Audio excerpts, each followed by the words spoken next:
Ça se voit, non? Il est 7 h du matin. Je sais pas si ça se voit là, non? Amis réfractaires, aujourd'hui on va se poser une question toute simple. Quelle est la première chose à faire si nous, le peuple, on prenait le pouvoir en France? Et ben moi ce que je vous propose c'est que ce soit la nationalisation des banques. Pourquoi est-ce que nationaliser les banques ce serait quelque chose de très stratégique? Et ben c'est ce qu'on va voir dans cette vidéo.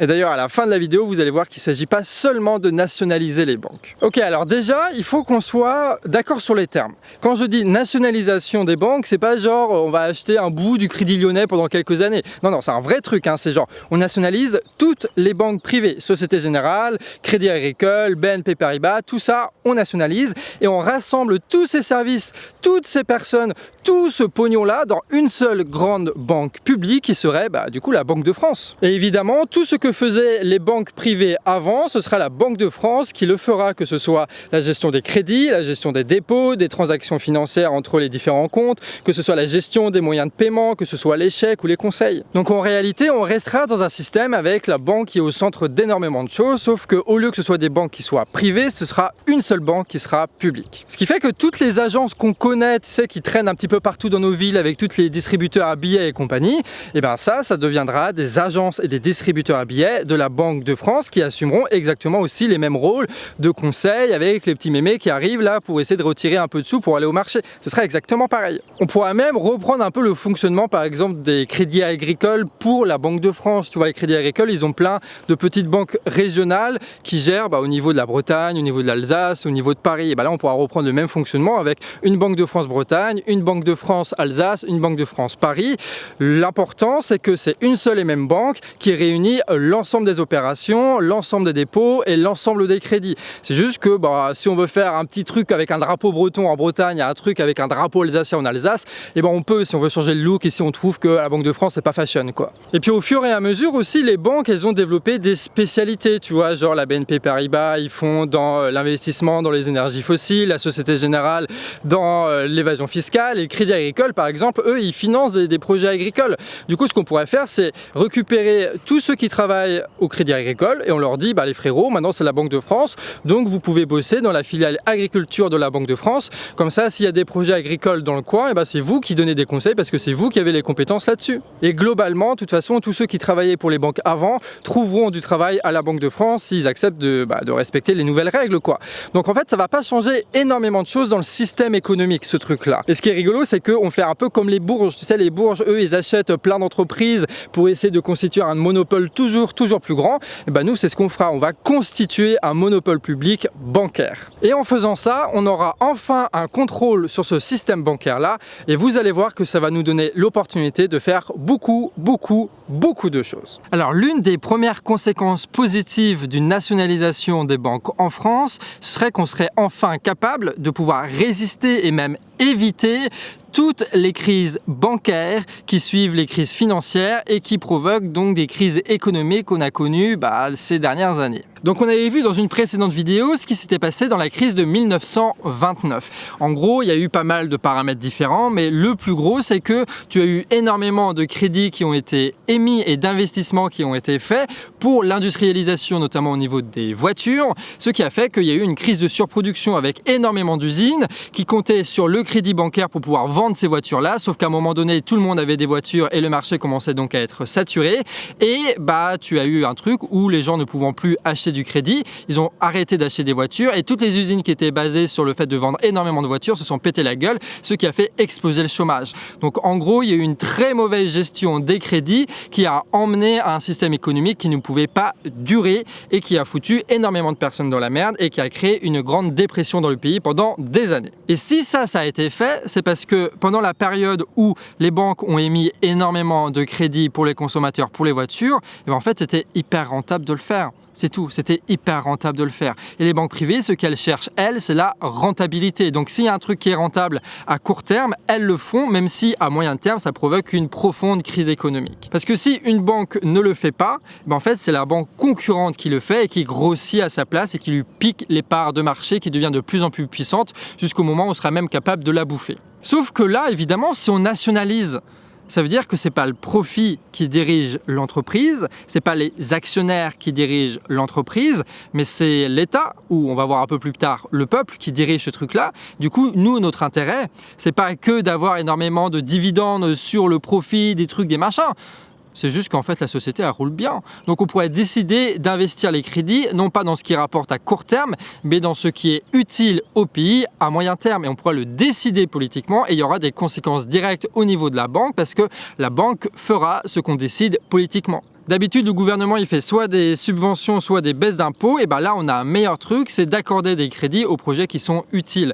Et même, on peut être un peu plus subtil que ça en disant qu'il y a des taux d'intérêt qui sont plus bas pour les projets qui sont utiles et des taux d'intérêt qui sont beaucoup plus hauts pour des projets qui sont inutiles. Comme ça, les projets qui sont inutiles et qui rapportent beaucoup d'argent vont financer ceux qui rapportent peu d'argent ou même qui font perdre de l'argent. Et ce genre de décision, soit ça se prend au niveau national, au niveau de la Banque de France, soit ça se prend au niveau aussi des caisses régionales où on peut se dire que c'est les gens qui décident en assemblée avec du tirage au sort où ils peuvent se dire bah tiens, au niveau régional, nous on a besoin de maraîchers parce qu'il n'y a pas suffisamment de gens au marché et donc on va financer grâce à la banque, grâce à des taux d'intérêt bas, des crédits pour des maraîchers, pour des céréaliers, pour des éleveurs qui vont pouvoir être présents ensuite sur les marchés. En disant par exemple, bah, si tu veux avoir ce crédit à 0%, et ben du coup il faudra que tu sois présent au marché du vendredi, ça peut être cool et tu vois ça avec les agriculteurs et comme ça tu peux véritablement construire une agriculture au niveau local grâce à cette Banque de France. Donc la nationalisation des banques permet de gouverner le pays bien plus qu'on ne l'a jamais fait et ça permet de le gouverner en permanence aussi. C'est pas qu'une fois tous les 5 ans, c'est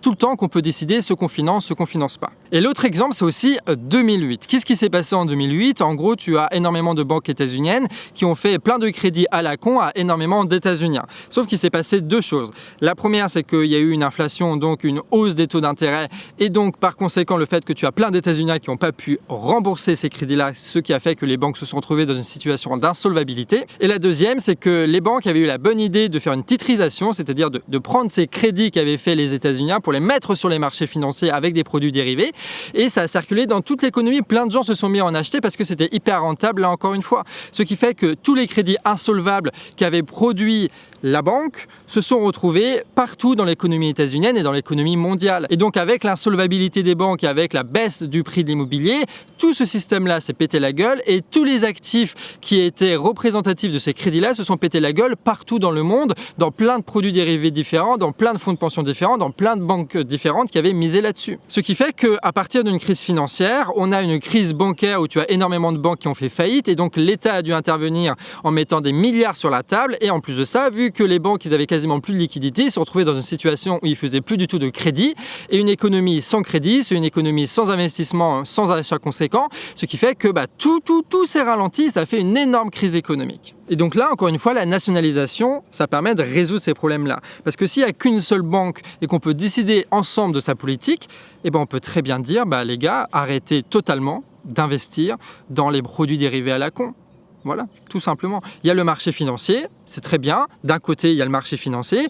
De l'autre côté, il y a nous, les entreprises, l'État, les ménages. Et donc, il faut bien séparer les deux. Tout l'argent qui est représenté à travers les crédits, les dépôts des entreprises, de l'État et des ménages, ça, c'est une caisse qui leur est spéciale, d'accord, qui leur est spécialement dédiée, auquel personne ne touche, si ce n'est eux. Et tu as une autre caisse qui est une caisse pour les marchés financiers. Et là-dessus, il peut y avoir des achats ou des émissions de produits dérivés parce que ça peut être utile quand même au niveau de la finance si tu veux commercer au niveau international. Mais ça, ce sera peut-être pour d'autres vidéos si ça t'intéresse. Et d'ailleurs, ce qui s'est passé aussi en 2008 et que la nationalisation résoudrait totalement, c'est le fait que tous les gens, les investisseurs, les fonds de pension, dès qu'ils voyaient qu'il y a une banque qui commençait à perdre beaucoup de liquidités parce qu'ils ont misé sur les mauvais chevaux, ils commencent à retirer cet argent-là pour le foutre dans une autre banque. Ce qui fait qu'une banque qui était déjà dans une situation pas ouf se retrouve sans aucune liquidité et là, c'est la grosse crise, ce qui fait qu'elle se pète la gueule, ce qu'on appelle un bank rush, tu vois.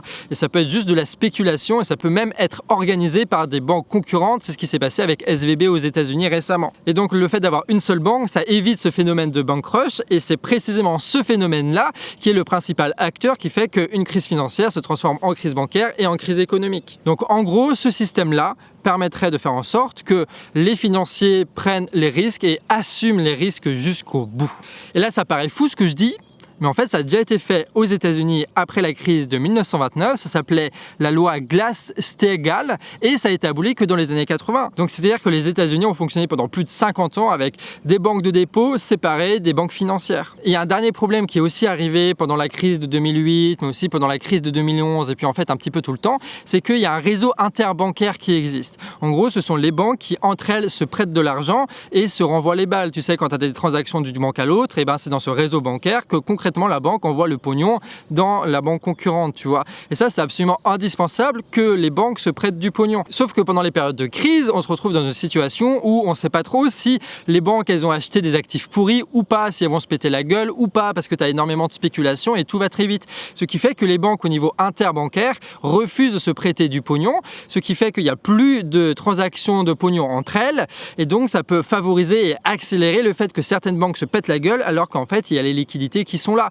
Ce qui fait que l'État est obligé, là encore, de mettre des centaines de milliards de dollars ou d'euros dans ce réseau interbancaire pour essayer de sauver les meubles. Sauf que là, encore une fois, si tu n'as qu'une seule banque nationale, tu n'as pas besoin de réseau interbancaire. Et donc on n'a pas besoin de mettre des milliards pour espérer que les banques enfin fassent quelque chose qui ne détruise pas l'économie. Et donc on se retrouve dans un système très sain où tu as juste une banque avec des dépôts et des crédits qu'il faut bien gérer et tu n'as pas le système interbancaire, les trucs de la finance qui viennent interférer là-dedans, ce qui fait que le système est beaucoup plus stable. La nationalisation des banques permet donc d'éviter que les crises financières deviennent des crises bancaires puis des crises économiques. Ça les évite et dans le pire des cas, ça les atténue, ce qui est une très bonne chose, surtout vu la période de crise qu'on est en train de se taper. Et surtout, quand on y réfléchit, en fait, ça va permettre de faire plein de choses, cette nationalisation. Par exemple, les dizaines de milliards que représente le bénéfice de ces banques-là, et ben en fait, ce sera du coup des bénéfices qui seront nationaux. On va pouvoir décider de qu'est-ce qu'on en fait de ces bénéfices. Est-ce qu'on en fait des investissements pour de projets au niveau local, national ou international? Est-ce qu'on fait en sorte de valoriser, parce que c'est un peu la merde en ce moment, un petit peu les épargnes avec les comptes courants qui augmenteraient de 3 à 4%, parce que, bah, en fait, il y a les bénéfices qui sont là et on les redistribue aux clients, à nous-mêmes ou aux entreprises. Ou alors on peut simplement décider que les bénéfices de la Banque de France viennent en dividende directement à l'État pour financer son budget, c'est-à-dire les hôpitaux, l'école, la justice. Et comme ça va permettre à l'État de trouver des moyens de financement sans passer par les marchés financiers. Surtout si on rajoute à ça toute une politique de nationalisation ou de réquisition de grandes entreprises françaises comme Total, comme renationaliser Naval Group, comme reconstituer le monopole d'État avec EDF, qui va permettre à l'État de trouver d'autres sources de financement directement à travers le dividende de ses propres entreprises publiques. Le chantage des marchés financiers enfin s'arrête parce qu'on a enfin récupéré les outils qui nous permettent de financer tout ce que la société a besoin. La nationalisation des banques permet la définanciarisation de l'économie. Et cette fusion de toutes les banques, ça va permettre de faire pas mal d'économies au niveau de leur fonctionnement.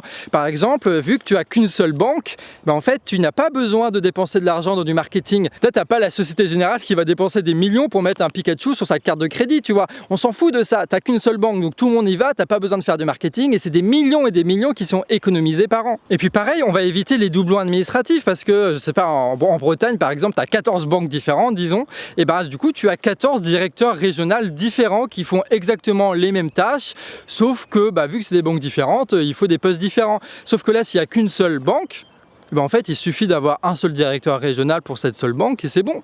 Et tous les doublons administratifs, tous les doublons comptables, tous les doublons à la con comme ça, aussi ça va sauter. Et ces personnes-là qui vont se retrouver du coup sans emploi parce que leur emploi va disparaître avec la fusion, soit on leur permet de faire une reconversion professionnelle parce qu'ils veulent changer de secteur, soit ils veulent rester dans le même secteur et du coup on les met à un autre poste, que ce soit par exemple au niveau du conseil, ou alors au niveau des projets professionnels, au niveau des projets immobiliers, qu'on soit pas juste comme des cons avec une banque qui essaye de nous la foutre comme d'habitude là, mais avec des gens qui nous accompagnent vraiment parce que ils sont là pour ça. Ou alors des personnes dont le travail sera tout simplement de faire en sorte de vérifier que tu n'es pas les gros clients, les grosses entreprises, les très gros riches, ne fassent pas des dingueries, n'envoient pas leur fric à l'étranger ou essayent de partir avec l'impôt, tu vois. On a besoin de personnes pour vérifier ça, et ça peut être leur job. L'objectif étant que l'argent circule dans l'économie, que jamais il soit bloqué dans des bulles financières, dans des trucs de spéculation et que toujours il soit en circulation au maximum, au maximum. C'est ça l'intérêt de l'argent et c'est ça l'objectif que devrait avoir une banque. Et le dernier petit truc qui fera peut-être plaisir à certains,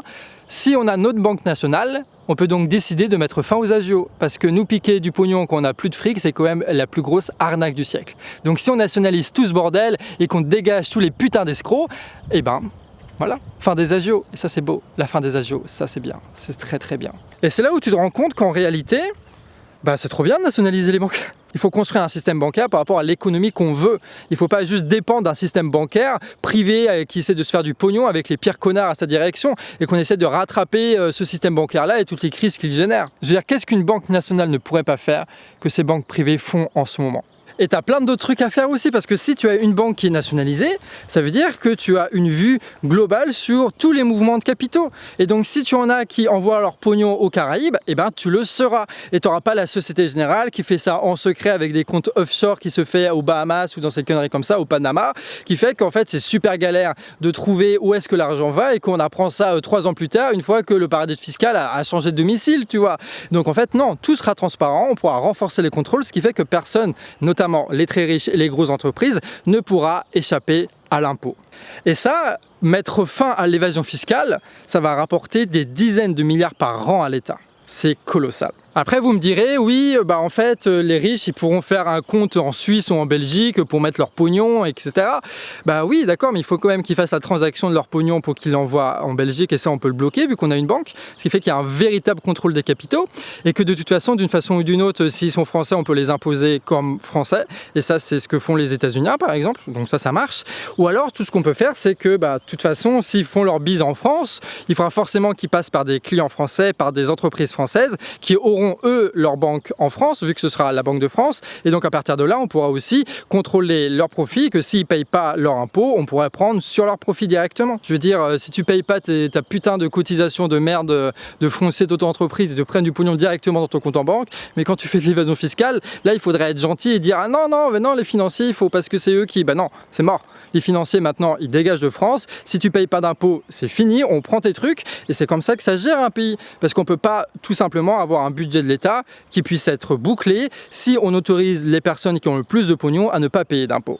Et la Banque de France, c'est l'outil qui permet de contrôler ces choses-là, de contrôler les capitaux, d'éviter que ça se casse ailleurs quand c'est pas légitime, quand c'est pas légal. Alors que je vous rappelle quand même que toute la politique en ce moment, c'est de faire énormément de cadeaux fiscaux aux plus riches pour faire en sorte que leur évasion fiscale qu'ils faisaient, ce soit quelque chose d'à peu près légal, et du coup qu'ils restent en France parce que ça devient un paradis fiscal en fait. Donc là, la logique, c'est de prendre le pouvoir des banques pour faire en sorte qu'on puisse prendre le pognon des riches sans pour autant en faire un paradis fiscal, c'est-à-dire en permettant à l'État de boucler son budget tout simplement. Et il y a un autre facteur aussi qu'on oublie assez souvent et pourtant que je trouve assez central, c'est que nationaliser les banques en France, ça nous donnerait un outil diplomatique et géopolitique mais colossal. Pourquoi ? Parce qu'on aurait entre nos mains la plus grande banque du monde, la plus grande banque du monde. Ce qui fait que tu as d'immenses projets internationaux qui devront passer, quoi qu'il arrive, par la Banque de France, et ça nous donnera un moyen de pression énorme. Pourquoi ? Pour 2 choses. La première, c'est résister au chantage états-unien qu'on a vu dans les précédentes vidéos sur la série Industrialisation, d'accord ? Parce que quand tu as les États-Unis qui te font des chantages financiers avec Mastercard, qui font des chantages financiers avec toutes leurs entreprises et compagnie, nous, on pourra faire exactement la même chose avec notre Banque de France, parce que politiquement, on décidera que à un moment donné, il faut protéger les intérêts nationaux plutôt que juste essayer de se faire du fric et de répondre aux injonctions des États-Unis. Ça, c'est un moyen de pression contre les États-Unis et c'est une solution très concrète par rapport à l'impérialisme qui nous impose. Donc c'est très bien de dénoncer les choses en mode il se passe ça, ils rachètent des entreprises, ils nous font des sanctions. Là maintenant, on a un moyen de résister par rapport à ça. Et en plus de ça, ça nous permettrait du coup en parallèle de résister à l'impérialisme états-unien et aussi de proposer une alternative à énormément de pays qui ont besoin de financement, qui ont besoin d'un système financier fort et qui pour ça pourront passer maintenant par la Banque de France. Ça leur évitera de passer par les États-Unis ou par la Chine qui veulent juste étendre le marché de leurs grandes entreprises à travers ce chantage financier. Et nous, ce qu'on dirait, c'est non, nous, on veut pas juste qu'il y a Total qui s'installe chez vous, on s'en bat les couilles. Nous, ce qu'on veut, c'est que vous soyez plus indépendants, plus souverains, qu'il y ait une vraie coopération entre nous et que il y a plus de démocratie dans votre pays pour faire en sorte qu'il y ait un véritable contrôle du peuple contre les financiers. Et tout ça, on pourra le négocier à travers la Banque de France parce que la Banque de France pourra mettre en place ses institutions financières et pourra donner les liquidités dont le pays a besoin pour de grands projets. Ce qui fait que s'il y a d'autres peuples dans le monde qui prennent le pouvoir comme nous on l'a pris chez nous, on pourra les aider financièrement à se développer et à tenir face au chantage chinois ou états-unien. Et ça, c'est aussi précieux parce que même si la France, nous on arrive à faire une révolution, à prendre le pouvoir, s'il n'y a pas d'autres copains qui le font dans d'autres pays, c'est mort. Imaginez si on faisait pareil avec Total. Ce serait incroyable, hein, ce serait un super sujet de vidéo. Et en faisant les recherches pour cette vidéo, ce que j'ai appris, c'est que nationaliser les banques, c'est pas quelque chose d'exceptionnel, tu vois. Et c'est même pas forcément un truc, un grand truc socialiste révolutionnaire, comme j'essaie de le présenter ici, hein. Parce que déjà, ça a déjà été fait, par exemple, après la guerre en France. En 1946, tu as la nationalisation, la réquisition des caisses de dépôt partout en France, ce qui fait que le système bancaire est sous contrôle de l'État et que le financement de l'économie, ça passe par des grandes subventions de l'État à travers ses propres entreprises publiques, et les dividendes de ces entreprises publiques servent à financer le budget de l'État. C'est comme ça qu'on a reconstruit la France, à travers ce système-là où l'État était centralisateur et planificateur. Mais aussi, par exemple, après la crise de 2008, parce que tu as plein de banques qui ont fait faillite et que du coup il fallait injecter des milliards et des milliards, et tu as eu des nationalisations de banques à ce moment-là. Alors c'était pas tout le système bancaire comme je vous ai présenté ici, mais c'était quand même des nationalisations, et le monde tourne. Voilà. D'ailleurs, à ce moment-là, il y a eu tellement de milliards qui sont dépensés qu'on a déjà dépensé l'argent qui serait nécessaire pour acheter ces banques-là en réalité. Donc c'est pour ça que quand je parle de réquisition, ce serait légitime, tout simplement parce qu'on a déjà dépensé les milliards pour sauver ce système de merde, quoi. À propos de ces sauvetages bancaires, on peut dire non contradictoirement deux choses. La première, c'est qu'ils étaient une nécessité impérieuse, et je dirais même vitale. Et la deuxième, c'est que cependant, ils ont été des scandales sans nom. Des scandales sans nom. Alors pourquoi ça a été un scandale? Les gens le savent, alors ils sont un peu plus qu'échauffés, hein, je vous assure. On a sauvé les banques, on a sauvé la finance sans la moindre contrepartie, pas le plus petit commencement de réglementation de l'activité financière ou de transformation des structures bancaires. Donc, si vous me passez l'expression, le corps social en a gros. Surtout avec ce système financier, c'est qu'à chaque crise, toutes les banques qui ont eu du mal à diversifier leur approvisionnement en liquidité et conneries comme ça, elles se retrouvent en faillite. Ce qui fait que les petites se pètent la gueule, les moyennes se pètent la gueule, et tu as que les immenses banques qui rachètent tout ça et qui prennent toutes les parts de marché. Donc on se retrouve en fait avec un système où tu as quasiment un monopole privé bancaire. Donc c'est-à-dire que le truc le plus important dans une économie qui crée l'argent et qui est indispensable dans toutes les opérations économiques de cette société est en réalité détenu par des quasi-monopoles privés. Je veux dire, la banque est quelque chose de beaucoup trop important et essentiel pour être laissé dans les mains des financiers. Donc quitte à avoir un monopole privé, autant avoir un monopole public, comme ça on peut décider de la politique et ça a quand même un peu plus de gueule. Mais surtout ce qui m'a surpris, mais en fait pas du tout, vous allez voir, c'est que tu as des gens qui sont très capitalistes, qui sont même très libéraux et qui sont favorables à la nationalisation des banques. Tu as The Economist qui avait publié une tribune là-dessus, qui dit que oui, en fait nationaliser les banques c'est bien. Pourquoi est-ce qu'ils disent ça? Parce qu'en fait ils se rendent bien compte qu'aujourd'hui le système bancaire privé fait absolument n'importe quoi, que son rôle dans l'économie normalement ce serait de gérer les crédits, gérer les dépôts, gérer les transactions et faire en sorte que ça fonctionne à long terme, et qu'en réalité on se retrouve avec des banques qui misent tout notre pognon dans les marchés financiers, qui nourrissent à fond toutes les bulles spéculatives, et au moment où ça pète, qui pignent au niveau de l'État pour récupérer des centaines de milliards. Et donc en gros, si toi ton délire c'est de faire en sorte que les acteurs économiques puissent être libres un peu dans un système où ils peuvent faire leur business et qu'ils ne soient pas entravés par les conneries des banquiers, et bien en fait autant nationaliser les banques pour faire en sorte que les entreprises privées puissent fonctionner normalement,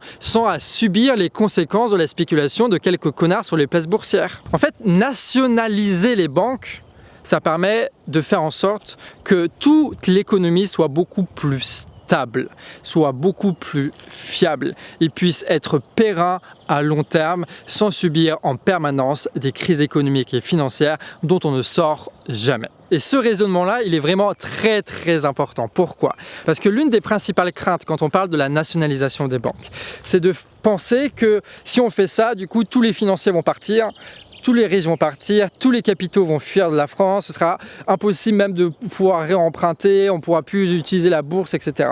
Donc déjà, il faut relativiser beaucoup, parce que si les riches partent, on continue à produire, d'accord, c'est pas grave. Si les riches partent, on peut capter leurs capitaux avant qu'ils se cassent, c'est pas grave. Si on ne peut pas emprunter sur les marchés financiers, on peut trouver d'autres moyens si on nationalise et réquisitionne des entreprises. Et surtout, savoir que la bourse, en réalité, ne finance quasiment plus les entreprises françaises, hein. Ça a financé 500 millions, je crois, l'année dernière, la bourse dans l'économie française. C'est rien du tout, d'accord. 500 millions, ça ne représente rien dans l'économie française. Mais la question des capitaux étrangers est un peu plus compliquée, parce que si on n'a pas de capitaux étrangers et qu'on a besoin d'importer des trucs, beaucoup comme on fait en ce moment, et qu'on doit organiser une transition en faisant en sorte que tu aies plus d'usines qui arrivent en France, plus d'industrie, donc plus d'importation de machines, de trucs comme ça, et ben il faut quand même qu'on ait des capitaux étrangers. Et donc nationaliser les banques, ça pourrait faire fuir ces capitaux étrangers. Et ben en fait, en réalité, quand on s'intéresse à la question, non. Si on nationalise les banques en France, on aura le seul système bancaire qui soit fiable en Europe. Ce qui fait que quand tout va se péter la gueule ailleurs, en fait, ils vont préférer mettre le pognon en France plutôt que de le mettre en Espagne, en Grande-Bretagne ou en Allemagne, qui n'ont pas nationalisé les banques et qui vont se retrouver dans une situation de quasi-faillite. Donc en réalité, la nationalisation des banques, ce serait même une mesure que feraient des capitalistes pour essayer de sauver le système et se faire concurrence entre eux. Et nous, on peut utiliser ce phénomène-là pour pouvoir un peu plus socialiser la société, comme diraient certains, et surtout pour prendre le pouvoir au niveau des banques, tout en s'assurant une espèce de période de transition où on pourrait toujours attirer les capitaux pour pouvoir réimporter des machines de production, pour pouvoir assurer nous-mêmes notre production et nous-mêmes le budget de l'État. Et là, ça commence à devenir intéressant parce qu'on se rend compte que la période de crise dans laquelle nous vivons, si en réalité ça va évidemment créer énormément de misère, de guerre et tout ce que tu veux, ça représente aussi des opportunités totalement inédites pour faire ce qu'on aura dû faire depuis des années. Et donc c'est ça l'objectif aussi qui est le nôtre, profiter de la crise pour faire cette putain de révolution parce que avant c'était pas possible et maintenant ça le devient, comme je vous l'ai montré aujourd'hui avec la nationalisation des banques et ces mouvements de capitaux. Mais après, on n'a pas résolu la question la plus importante. Comment est-ce qu'on nationalise des banques en fait ? Alors comme je vous ai dit, la réquisition, pourquoi pas? C'est-à-dire qu'on fait une loi, on envoie la police, on envoie les juges pour dire que en fait, c'est illégal d'avoir une entreprise de banque en fait, privée en France et que du coup on rassemble tout dans une seule même banque, c'est la loi qui l'oblige, du coup on force les banques à faire ça. C'est possible de faire ça. C'est possible de faire ça, moi je serais plutôt favorable, mais il y aura peut-être des conséquences financières à tout ça. Peut-être, il faudra voir dans l'histoire comment ça s'est fait. Il y a une autre solution qui serait la nationalisation en période de crise.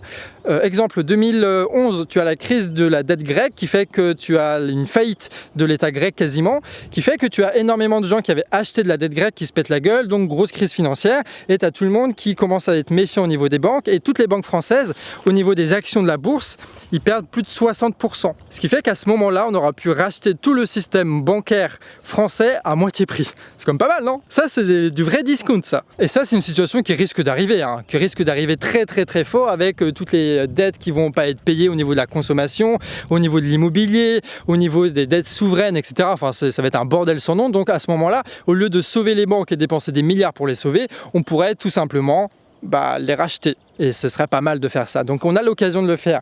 Et surtout, imaginons que la crise, on veut l'accentuer un petit peu juste pour faire baisser les prix, qu'on rachète tout. Et il y a un moyen très simple, c'est le fait que le lundi, tous là à 9h, tu vois, avant d'aller au taf, on retire l'argent des banques, c'est le début du mois, on retire 500 balles de la banque comme ça. Ce qui fait que, vu que évidemment, vous connaissez un peu le fonctionnement des banques, il y a toujours plus de crédits que de dépôts. Donc en fait, il n'y a plus de liquidité dans les banques, elles tombent toutes en faillite. Et du coup, après, tu as l'État le lundi après-midi qui nationalise toutes les banques qui sont en faillite, qui ne valent plus rien. Et le mardi, on remet le pognon dans les banques pour faire en sorte que la Banque de France ait les liquidités pour qu'on puisse commencer véritablement à avoir une action bancaire publique et nationale. Ce qui fait qu'en une journée, en 24 heures, on a mis à terre le système bancaire et on l'a racheté pour prendre le contrôle et tout ça parfaitement légalement. La nationalisation des banques, vous l'aurez donc compris, c'est quelque chose d'assez chouette et qui est faisable dans ces moments de crise et qui permet de faire 4 choses essentielles. Ça permet déjà d'éviter que les crises financières deviennent des crises bancaires puis des crises économiques, c'est-à-dire d'éviter les crises systémiques, cycliques qu'il y a dans le capitalisme. Ça permet de récupérer des milliards et des milliards pour notre action, que ce soit au niveau local ou national, tout simplement en virant tous les doublons administratifs, en virant le marketing, en arrêtant les actions néfastes d'évasion fiscale et en faisant en sorte que tous les bénéfices de la banque puissent être réinvestis directement dans des projets ou dans le budget de l'État. Et ça représente, si on cumule tout ça, des centaines de milliards par an. Cette nationalisation, ça permet de pouvoir orienter par les crédits et par des taux d'intérêt qui diffèrent en fonction des secteurs toute notre économie pour favoriser, selon nos besoins nationaux, certaines industries ou certaines agricultures.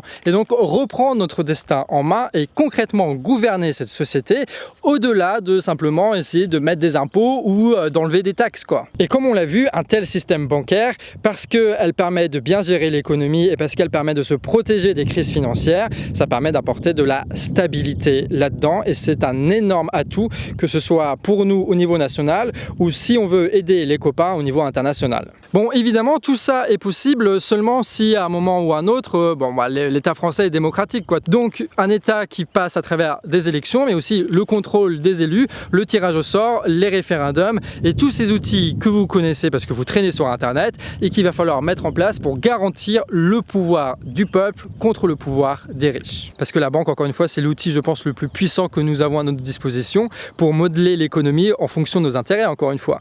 Donc oui, nous voulons la démocratie bancaire et pour ça, il faut la nationalisation. D'ailleurs, je propose qu'on arrête de dire nationalisation et qu'on parle de démocratisation. C'est-à-dire que l'objectif, c'est pas qu'une entreprise appartienne à la nation. Qu'est-ce que la nation? C'est pas très précis. Ni que ce soit totalement à l'État, parce que l'État, ça ne résout pas le problème de comment est-ce qu'on gouverne l'État. Alors que si on dit démocratisation des banques, ça veut dire que c'est le peuple qui décide de ce que la banque fait. Et ça, je trouve qu'il n'y a aucune ambiguïté là-dedans. Je sais pas si vous voyez la guêpe qu'il y a juste sur l'objectif là. Incroyable, hein? La nature.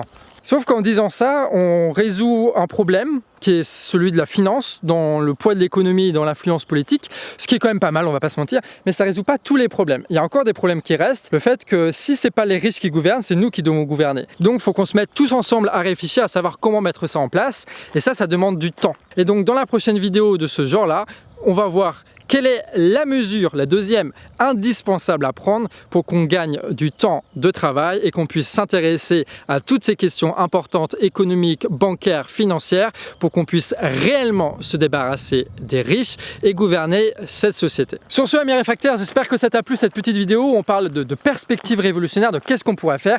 N'hésite pas à mettre par commentaire quelle serait pour toi la grande mesure qu'il faudrait mettre en place et surtout si tu as été convaincu, oui ou non, par le fait qu'il faut démocratiser les banques, ça nous intéresse, donc voilà, en commentaire. Et pour le moment, on n'a pas de Banque de France qui finance le Canard réfractaire, ce qui fait qu'on est juste sur vos dons. Et là, en ce moment, on est en financement participatif.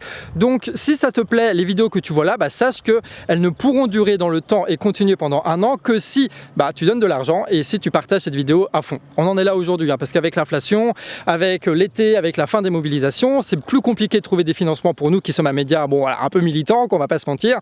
Et donc, là, il faut qu'on essaye de faire tous l'effort qui permettrait de nous faire durer un an. Et si ça reprend en septembre et qu'on a réussi le financement participatif, on sera nombreux organisés pour faire le taf. Et à ce moment-là, on va pas regretter d'avoir financé les canards. Amis réfractaires, à la prochaine.